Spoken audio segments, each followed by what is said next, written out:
Welcome once again to Leto's Law. Here's Steve Leto. During a live stream a couple days ago, Scott asked me and said, Steve, how come you haven't talked about the General Motors transmission issue with the class action lawsuit?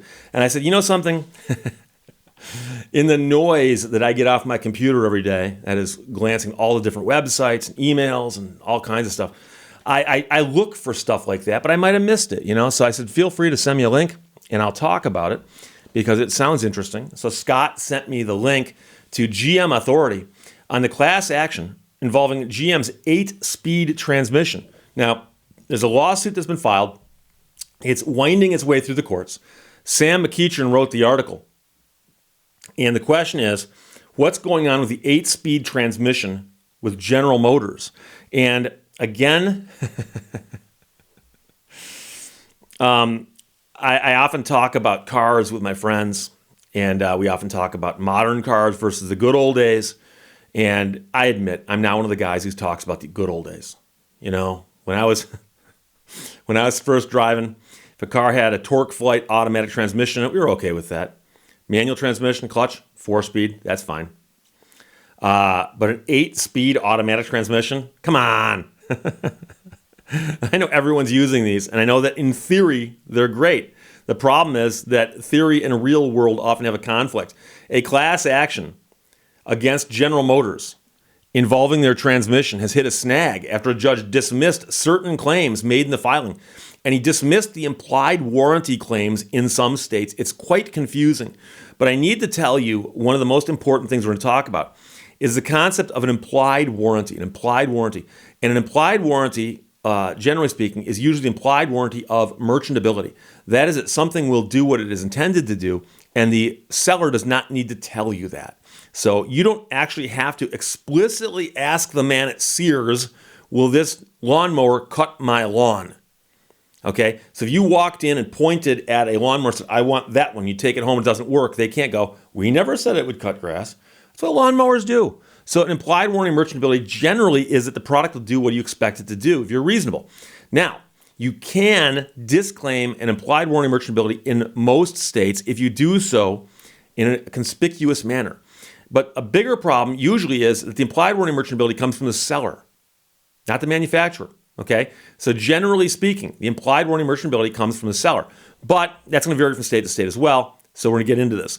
There were 5 separate class action lawsuits filed against General Motors over alleged defects with its 8-speed automatic transmission, but they were all consolidated into a single case recently, according to Car Complaints, and that case is in Michigan.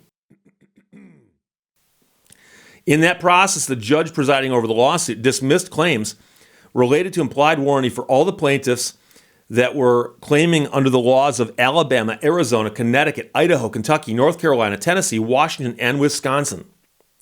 Another claim related to class-wide monetary damages for a sole plaintiff under the Colorado Consumer Protection Act were also dismissed.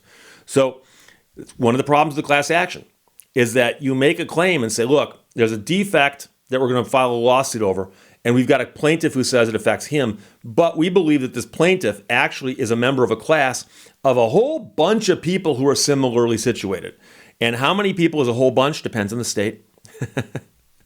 And the test usually is, could we file these things separately, or would it be more efficient to file them together?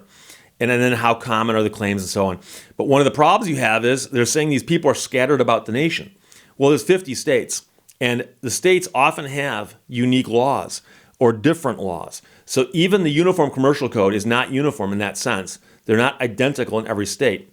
So if you look up the UCC in Michigan, which is MCL 440.1101 at SEC, you'll find that if you compare it to the UCC in California, that some sections have been modified.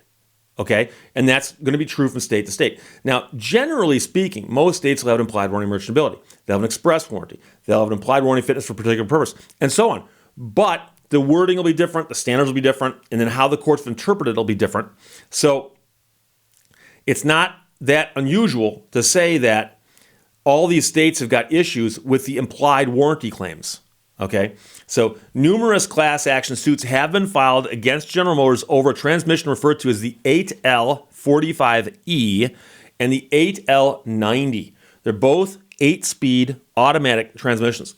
Plaintiffs claim that 8-speed auto will slip gears, shift into gear aggressively, and also cause the vehicle to shudder or jerk. Shudder, by the way, is actually a technical term referring to a transmission that does that. Plaintiffs have also reported the transmission will lead to delayed acceleration and make it more difficult for the vehicle to slow down. GM has argued these claims should be thrown out as its express warranty only covers defects that relate to materials and workmanship and not design defects. So this is where it gets funny, because you'll notice they say express warranty here. And that's the point, is that express warranties can be made by anybody in the chain, including the manufacturer. And if you buy a brand new car and you read the documents carefully, which no one does, you'll see that the dealership is selling you a car and they'll say, we make no warranties. We disclaim all implied warranties. Any warranties you get come from the manufacturer. They'll pass through to you, but they don't come from us. We'll repair the vehicle under their warranty, but that's not our obligation. It's their obligation. We're merely somebody here who will do service for you under their warranty. So the suits claim that all 8L45E and 8L90E transmissions experience these problems, which implies the problems are related to a design defect. General Motors is making the argument that they're all bad, but it's not materials and workmanship, it's a design problem. And as such, it's not covered by our warranty. Now, some of you are saying, Steve, this sounds familiar. You're even looking around like that. And it does. It does sound familiar.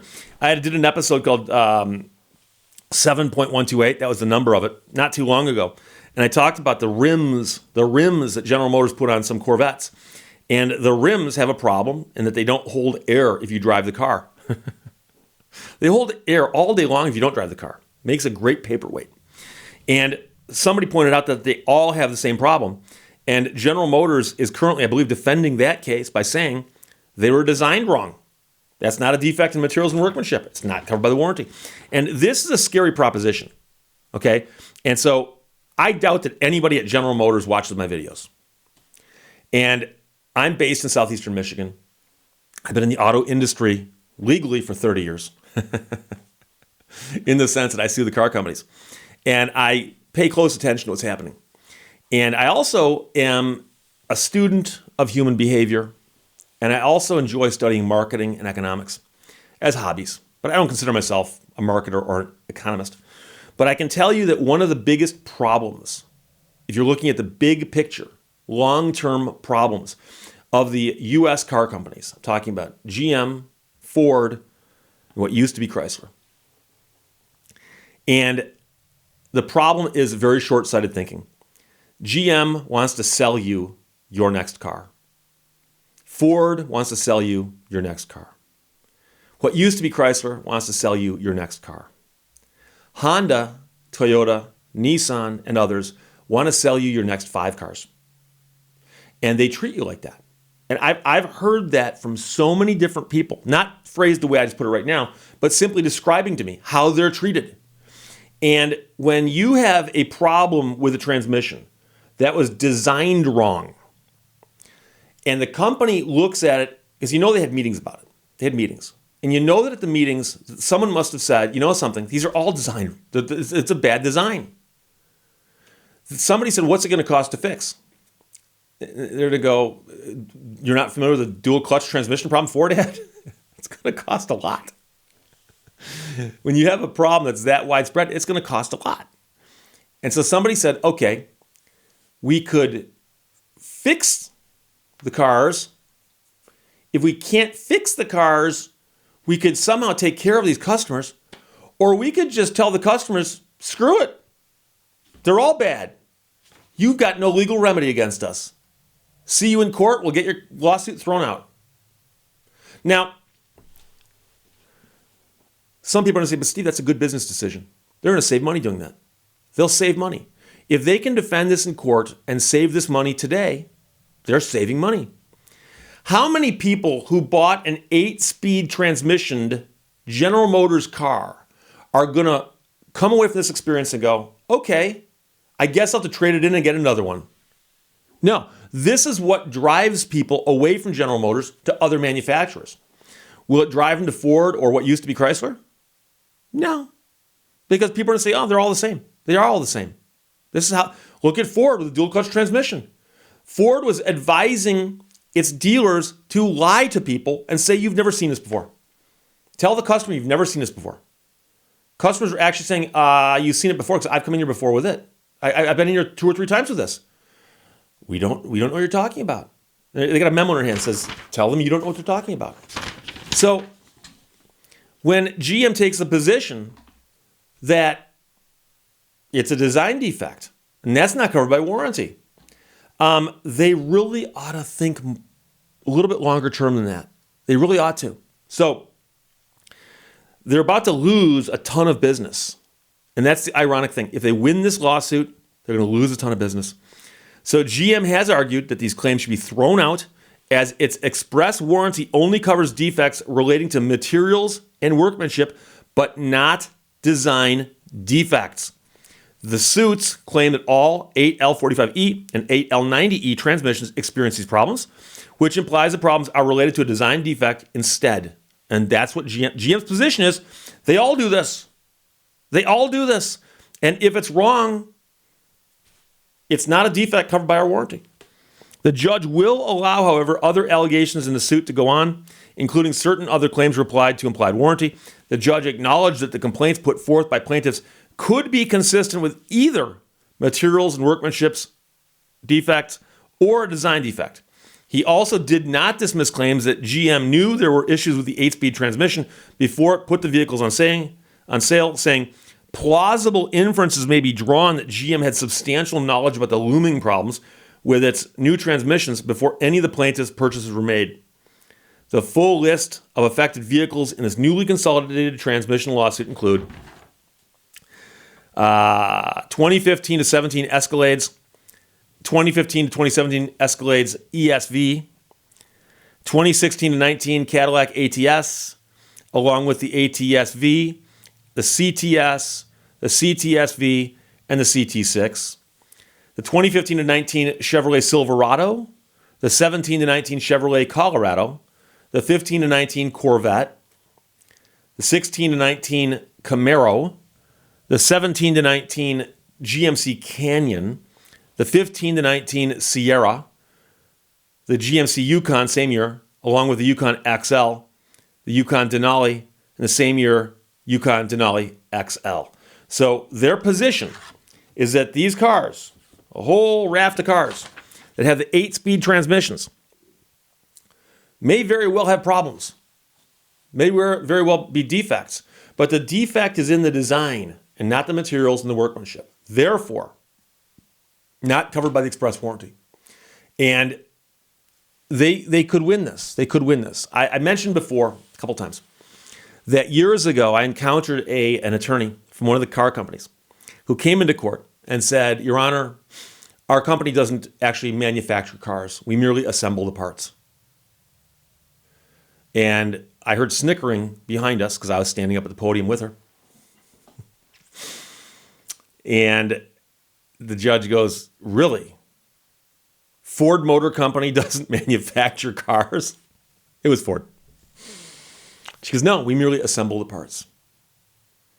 The judge goes, Haven't I heard them refer to themselves as a manufacturer? She goes, Yeah, but legally that's not what we are. She goes, No, we're simply an assembler of parts. More snickering behind us. And judge looks at me and goes, Mr. Leita, how do you respond to that? And I said, Well, I just happen to have a law book in my left hand. And I go, Your Honor, the Lemon Law, MCL 257-1401, D defines a manufacturer as someone who assembles, manufactures, or is a distributor of new motor vehicles. So a manufacturer is an assembler. An assembler is a manufacturer. Judge looks at her and says, Did you read that? And she goes, flip, indistinct mumbling. Motion denied. It was a motion to dismiss the case, saying that they were not a manufacturer. They were an assembler of parts. So these crazy arguments, somebody thought it was a good idea. I suspect that this argument's not being pushed forward because it's a good one. it's being pushed forward because if it were to work, it would save GM a ton of money. Somebody said, it's not a good argument intellectually, but it's a good argument economically. Let's make it and see what happens. If we lose, then we fix all these transmissions. If we win, we just saved a boatload of money. Problem, of course, is if they win on this one, again, add up all the people who've got those cars and ask how many of them will come back and buy another GM product. And by the way, just so you realize this, and this is extremely important to this particular case, is that these are all top-end expensive vehicles for the most part. Escalades, ATSs, CTSs, GMC Yukons, Denali's, and so on. Corvettes. These are not entry-level vehicles. I'm willing to bet you that many of these people have owned other GM products. And the fact that they've bought other GM products and are now being treated like this means there's a good chance that they're going to lose some legacy clients, legacy customers. People who've bought many vehicles from them are going to go someplace else. And the idea that I said before about how some car companies want to sell you your next car. Some car companies want to sell you your next 5 or 10 cars. When people go there, they don't come back. And that's a problem. And I've lived in Detroit my entire life for the most part. And I've been intimately following the auto industry since I was a child.